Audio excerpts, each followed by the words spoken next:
Guys, I don't know if you realize what just happened, but YouTube just secretly dropped one of the biggest updates that they've had in the last probably 5 years or so, which has just made one of the most transformative updates to the platform, which is for us, the creator, such an incredible thing because now we have so many more opportunities to number one, make more money, to use the platform more easily, and to actually upgrade our abilities to create content and obviously just transforming the entire horizon and landscape of content creation forever. So I hope you guys are very excited to learn exactly what has changed because, guys, it is absolutely mental. So let's talk about what this actually means for YouTube and creators in 2025. Because again, this is one of the most transformative updates that I've seen since monetization is launched. All right. And trust me, guys, these aren't like future rollouts. All right. I'm talking about everything that has already changed and shifted. Some things are still kind of being paced out to new creators, but most of this, basically 99% of it, has already been launched as of today. So let's start with the first thing. All right. The first thing is AI integration. I've had so many people come to me and say, hey, AI is dead. Why are we still creating AI content? Isn't it against the rules, et cetera, et cetera? Yes, of course, there's limitations to how far you can use AI or how much of AI you can use. But realistically, guys, don't forget, YouTube owns Google VO3, which is the largest AI creation platform and company that exists today. Google owns that, which also happens to own YouTube. All right. So, guys, the future is AI, but it's AI in a very systematic way. We're not using AI to create videos from scratch. We're using AI as a tool to support us and to complement our creations. All right. So, just so you know, Google VO3 is now integrated in YouTube, in the YouTube Studio app, obviously on the phone, so on the YouTube Creator app, where you can literally create shorts from thin air using Google VO3. So within the native app of YouTube, you can use Google VO3 to create videos, right? So you've probably seen stuff like this, these really funny shorts and stuff like that. These are all created with VO3, right? So what does this mean? You can now use AI to edit videos. You can literally create engaging videos that are created originally by AI. You can create dynamic backgrounds, right, for your videos. You can create props in your videos, right? You can literally adjust and modify your videos by creating props. You can also create fully edited short drafts, right? Which means you can use this platform, you can use the AI integration to narrate and to kind of build a foundation for your videos by using bits and pieces of AI and then integrate it into your full-length videos. This is such a game changer, guys. We'll be slowly learning and adapting on how to use and utilize AI in long form content. But as of right now, this is exclusively for shorts, right? The whole platform right now is integrated just to kind of do a run in on shorts. Eventually, the shorts will be transformed into long form content, right? It'll start be integrated into long form content. But right now, we're in that testing beta phase where people are using the platform, using the AI so that we can learn and adopt and grow. And then eventually the technology can get far enough or we can use it for long form content, right? So, guys, you can literally create AI clips right now with full backgrounds, complete with sound, whatever you want without even leaving the YouTube platform. No more paid editors. It's all right here. It's built into the Shorts creation tab. So if you go into your phone, you go into the YouTube app, you go into Shorts, and then there's a creation tab, you'll see that you can literally create right now natively videos with VI3 within the YouTube app, which is incredible. All right. The second thing is the evergreen content revolution. All right. Meaning swappable content blocks. Guys, this is obviously not for everybody, but for those who actually have a channel that they've grown maybe to a few thousand subscribers in industries where sponsors are really popular. Right. So I actually recently had a student come up to me and ask me his opinion because someone asked him and offered him $18,000 a month to have their videos sponsored in his channel. And mind you, his channel is 3 months old. All right. Yes, it grew pretty rapid, but to have somebody offer him $18,000 after already making in 3 months about $25,000, he would have already been at almost $40-ish thousand dollars within 3 months of starting the channel if he had approved those sponsors. But we told him no. I said, if people are already coming to you this soon, wait it out because you don't want to affect the channel and the way that the audience perceives your content because you've already built a good brand by selling out, so soon and taking these deals. We're going to make a lot more money in the long run. But just to show you guys, there's so many opportunities where you can make money with sponsors, right? So what's happening now is they've integrated something called swap sponsors, meaning you basically don't need to re-upload your content. You don't have to re-edit your content. You don't have to lose SEO. and you turn one video into forever monetization machine. So if there's inserts, right? So if your video is 10 minutes long and you've inserted a 30-second sponsor block, you can basically swap that sponsor block for someone else or something else. So eventually down the road, you can basically just have people that are paying you different sponsors, and you can allocate their sponsor in your video and basically transition from sponsor to sponsor to sponsor if you have evergreen content. So if your videos are continuously getting views day in and day out, month in and month out, you can basically swap sponsors so you're not locked into one sponsor. Imagine your video did so well and you're no longer working with that sponsor. Well, they're still getting views, right? So now you can swap sponsor blocks for other sponsors and utilize your content and make more and more money off it. This is incredible, guys. This is not going to be applicable to most people yet, but when you grow, you'll see you'll get sponsor opportunities day in and day out. Like my emails are flooded with sponsor opportunities and I just reject them because I don't really care for them, But on my students' channels, we're always accepting sponsors because it's additional income, right? So now that content that's created once can continuously be a machine that renders more and more sponsors, different sponsors, because we can now alternate them, plug them in and plug them out, right? Same video, new sponsor, new deal, same traffic. That's amazing. Now, the third and probably the most exciting thing that I'm just over the moon about, because this is something that's long overdue, is overall enhanced A/B testing. Guys, up until now, we've only had thumbnails, the ability to split test thumbnails. If you're not sure which thumbnail to do, YouTube gives you the ability to put 3 in and get the data back. You let it run for a while until you get statistical significance data where it shows you, okay, this one is statistically significant, more improved, obviously, and better performing than the other ones, so you choose that one.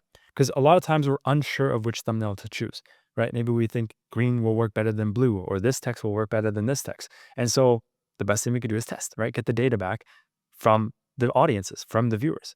And so this has always been a thing that's been there for quite some time, at least 6 or 8 months or so since it came out, and it's been great. But we never had the option to split test our titles, because guys, how many times have there been titles that you've thought of or wanted to do, but then weren't sure which one to do, and you just kind of pick one at random, right? Now we have the ability to actually split test all 3 titles. 3 different title variations. And again, YouTube will give you the data and let you know which ones had the highest click-through rate and which ones had the highest average view duration. That is incredibly powerful data that you can collect, because a lot of times your video does not go viral because you have not packaged it correctly. And it's so difficult to package correctly because you have to hope and that you chose the right title, hope that you chose the right thumbnail. But now you have the option to split test your thumbnails and your titles, which I think is going to be the biggest revolution and game changer for beginners and experts at large, because now we have so much more data and flexibility when it comes to testing and optimizing, which is a huge part of YouTube, right?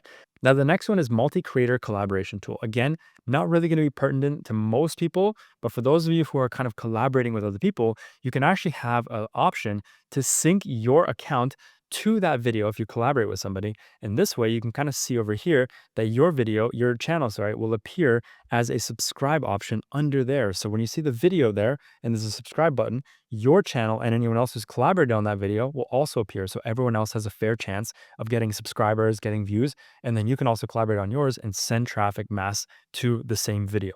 This is, again, very exclusive to people who are doing collaborations, but just sharing this because there are people that do collaborations with other people.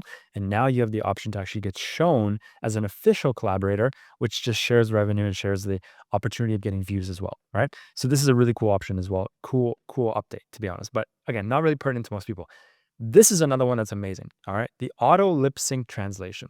Now, this is a built-in translation where they use AI to not only change the verbal translation, right? So they're not just going to take it from English to Spanish or German or Russian or Portuguese. They're actually going to use AI to lip sync as well. So you don't even realize, but they're using AI technology to translate and also use AI to show visually that our lips are synced to the new language. So to the untrained eye, you'll never even realize that you're watching a Portuguese video in English or an English video in Portuguese. You won't really know unless you kind of look down and see that there's an auto dubbing feature that's turned on and the content is now translated.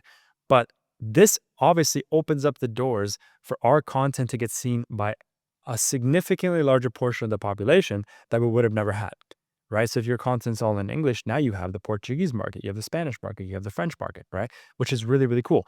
But I want to be very, very, very clear here, all right? This does work very well. But I want to be very clear that if you choose to turn this on, no one really talks about this. And by the way, I have students that do this. They translate their own content using AI into different languages. This is one of my students that makes 20K a month just by translating his content and also from his original content. So it works really, really well. But the issue is, I want to be very clear here, just so you guys know, no one's talking about this, but if you turn on auto dubbing, it may actually affect your channel negatively. Yes, the view count will grow. You will have more views, but at what cost? The cost is that if your RPM is high because you have a predominantly US or Canada or first tier country audience, now you're opening the doors to third world and second world countries. And if those people come flooding in because now they can understand your content without any interruptions and hesitations, now your videos could go and get tons more views, but your high RPM starts to diminish and go down, right? Your $6 RPM now becomes a $2 RPM because you have a huge audience pool coming in from the Philippines, from Indonesia, from Bangladesh, right? So you have all these countries coming in and flooding your views because they can understand it correctly, which is great for you in terms of view count, which is and it's an arbitrary metric. It doesn't matter about how many views you get, it's about the RPM and how much you get paid out, right? Because if you have a $2 RPM, 1 million views is going to get you $2,000. But if you have a $6 RPM, 1 million views is going to get you $6,000, right? So we want to keep it as tight as possible when it comes to retaining the highest RPM as possible. So in my opinion, it's not actually the best idea. If you want to have a secondary language, a tertiary language, you maybe want to just start separate channels and then have those dubbed to a separate language, but have your main one, the main one in English, if you obviously have a main one in English, and just keep it that way. So there are some tactical advantages. It's great to open up the doors to larger audiences, but if you're trying to sell something and if you want to keep a higher RPM, you probably don't want to turn this feature on. All right, so this is me just giving you information in a different perspective that many people won't have or don't even share. All right, that's that. Now, the next thing is the AI likeness and originality detection, which is the anti-spam filter. They now have technology and they're investing so much money into the technology to help people and help creators keep and retain their original content and not have other people steal it, essentially, right? So there's a likeness detection tool across all partner program creators, and it identifies stolen content, cloned voices and avatars, and derivative uploads. All right, so basically videos will get flagged as stolen much easier because the technology is increasing, right? Which is now allowing the creators to have the fairness that they deserve, right? Because a lot of times somebody can complain. You can complain about somebody stealing your content, but they didn't have the technology or the means and capacity or anything to actually tell if you're the original creator or they are. And now they have a lot better technology. They continue to invest in technology, which allows them to really know for sure if you're the original creator or the other person's original creator, and give credit and allow the monetization to be given to the real and fair owner. Right. So this is really, really huge change because a lot of times, even for my students and my cases as well, where I've tried to take down someone's video because they stole it and then they just weren't sure who was the original owner, and that person got away with all my content, right? Same with students and other people as well. So this way, with what the upgrades have done and the improvements, they really now have a really strong idea with the technology of whose content came out first and who's the original owner. And now they can give fairness and obviously allocation financially to the rightful owner, right? So now, what does this really mean for everybody, right? What is the action plan you need to take? Number one, use AI, guys. Use it strategically, not blindly. Meaning, don't just create AI spam. Obviously, having VO3 integrated into YouTube natively and being so readily accessible is going to mean there's a farm of AI slop that gets posted, just garbage content, which sometimes you can have 1 or 2 videos go viral, which is great. But at the same time, that's not how you build a sustainable business. You want to use AI and harness its capacity to improve and augment your content, not to just use it blindly and just post AI slop. That's not going to help you guys, all right? Video connection. Connect all your shorts to one long form pillar video, right? So this is another strategy we've been teaching as well. You can use shorts. I'm not a huge fan of shorts, but if you want to use shorts to funnel your traffic to your main content. All right, funnel traffic from your main content, but use it from a separate channel. Create a separate channel, post all your shorts there, and send all that traffic via end screens, descriptions, links in description, right? Send it all to your main traffic. This way you can have more content via an AI farm, right? The AI farm, which is the shorts content, to funnel it into your main content. That's one way you can really get a lot of traffic, like targeted traffic from another channel to your main channel and using AI. right? Sponsor blocks. If you guys are in a position to get sponsors, use the sponsor blocks, right? You can get paid for a specific sponsor. And when that contract is exhausted, you can replace that sponsor block with another video, assuming again, you have evergreen content that continues to get views. Then guys, use and abuse the split testing, right? Don't just post one title. At this point, if you have the option, because it's not rolled out for everyone, most channels have it now, but some channels are still kind of getting placed with this feature. If you have it, guys, use it and abuse it. Do not post a single video without testing at least 3 titles. Let YouTube tell you which one is performing and outperforming the next. And this way you can have strategic content. You guys can optimize off the bat. All right. If you guys are open to it, you can also translate all your videos to the top 7 global languages. Again, I've given you my disclaimer and my personal opinion on it. You could choose to do it or not. But now you know, obviously, the pros and the cons of both. And create a brand avatar, guys. Create a brand avatar which is strong and has protection and identity. So now you guys can do what you want and build your brand, knowing that if somebody tries to steal or impersonate you, you now know that YouTube has the technology to keep you guys safe. Guys, we're entering a new era, right? Commodity creators are going to drown in all the AI noise, meaning if you're just creating AI slop over and over like everyone else, guys, your content will drown. You might get a few 100,000 views here and there, this and that. It's not a sustainable business. It'll crash and crumble, guys. Systemized creators, right? People who utilize AI, right, will rise as YouTube's media landlords. That's what we call them, all right? AI is not going to replace creators, guys, but creators who use AI will replace those who don't.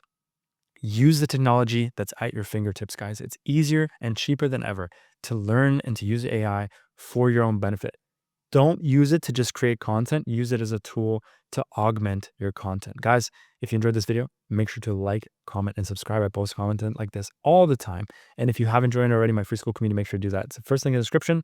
I go live twice a week. I give you a free course and a massive community with over 9,000 people that are there creating content simultaneously to you. Get connected in a community that works their ass off and cares. I'll see you guys on the next video.